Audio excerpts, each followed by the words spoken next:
जब रियासती इदारे और निजी शोबा मिलकर बड़े तरक्कियाती मंसूबे शुरू करते हैं तो उनसे सिर्फ सरमायाकारी नहीं बल्कि लाखों लोगों का मुस्तकबिल भी वाबस्ता हो जाता है।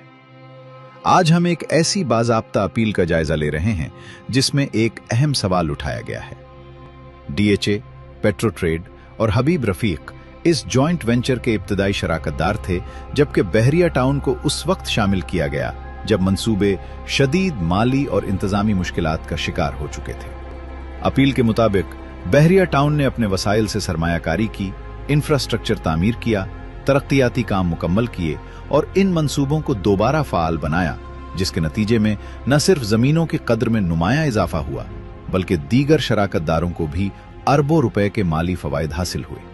इसके बावजूद अपील का मौक़िफ़ है कि आज एहतसाब का रुख सिर्फ एक ही फरीक यानी बहरिया टाउन की जानिब है। ये अपील 11 जुलाई को चीफ ऑफ आर्मी स्टाफ के नाम तहरीर की गई, जिसमें मुतालबा किया गया है कि पूरे जॉइंट वेंचर का जामे और गैर जानिबदाराना जायजा लिया जाए। अपील के मुताबिक मुअय्यना नुकसान की तमाम जिम्मेदारी सिर्फ बहरिया टाउन पर आयद की जा रही है, जबकि मंसूबे मुताद्दिद शराकतदारों पर मुश्तमिल थे।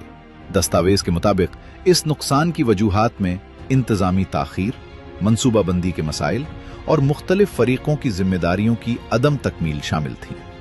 दस्तावेज के मुताबिक 2003 में मंसूबों का आगाज हुआ तो बहरिया टाउन इस जॉइंट वेंचर का हिस्सा नहीं था। इब्तदाई जिम्मेदारियों में जमीन का हुसूल शामिल था, जबकि बहरिया टाउन बाद में इस मरहले पर शामिल हुआ जब मंसूबे तात्तुल का शिकार थे। अपील के मुताबिक बहरिया टाउन ने बाद अज़ां जमीन की खरीदारी, तरक्कियाती कामों और इंफ्रास्ट्रक्चर पर बड़े पैमाने पर सरमायाकारी करते हुए मंसूबों को तकमील की जानिब बढ़ाया। अपील में दर्ज आदाद-ओ-शुमार के मुताबिक डीएचए एक्सप्रेस वे से डीएचए को 15.76 अरब रुपए की कमर्शियल आमदनी हासिल हुई। डीएचए वैली से 4.5 अरब रुपए का एडवांस मुनाफा हासिल हुआ।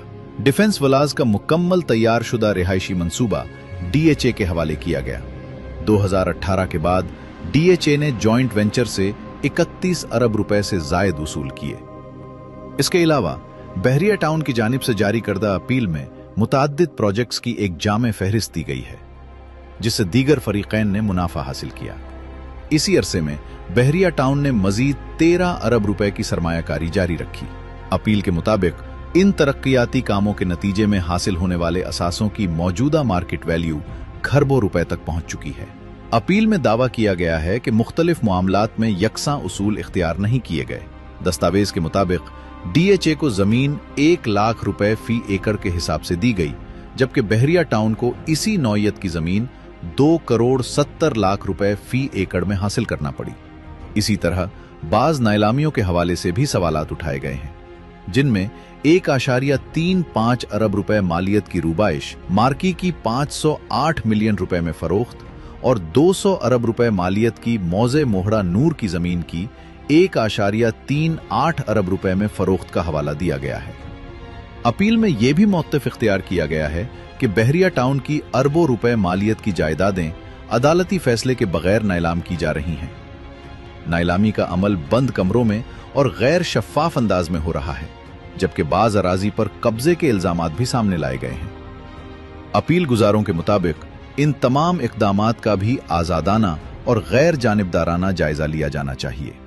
इस अपील का मरकजी मौक़िफ़ ये है कि अगर एक जॉइंट वेंचर में 4 पार्टनर्स हैं तो सरमायाकारी, तरक्कियाती जिम्मेदारियां, मुनाफा और असासों के साथ एहतसाब भी सब मुश्तरका होने चाहिए। अगर बाकी पार्टनर्स ने भी कोई बड़ी इन्वेस्टमेंट की है तो वो रसीदें और कोई कानूनी दस्तावेज पेश करें, जबकि यहाँ जमीन के हुसूल, सरमायाकारी और तरक्कियाती काम बहरिया टाउन ने करवाए। इससे होने वाले मुनाफा में बहरिया टाउन के अलावा सब हिस्सेदार थे, और अब बाकी पार्टनर्स की गैर जिम्मेदारी से होने वाले नुकसान का जिम्मेदार सिर्फ बहरिया टाउन क्यों?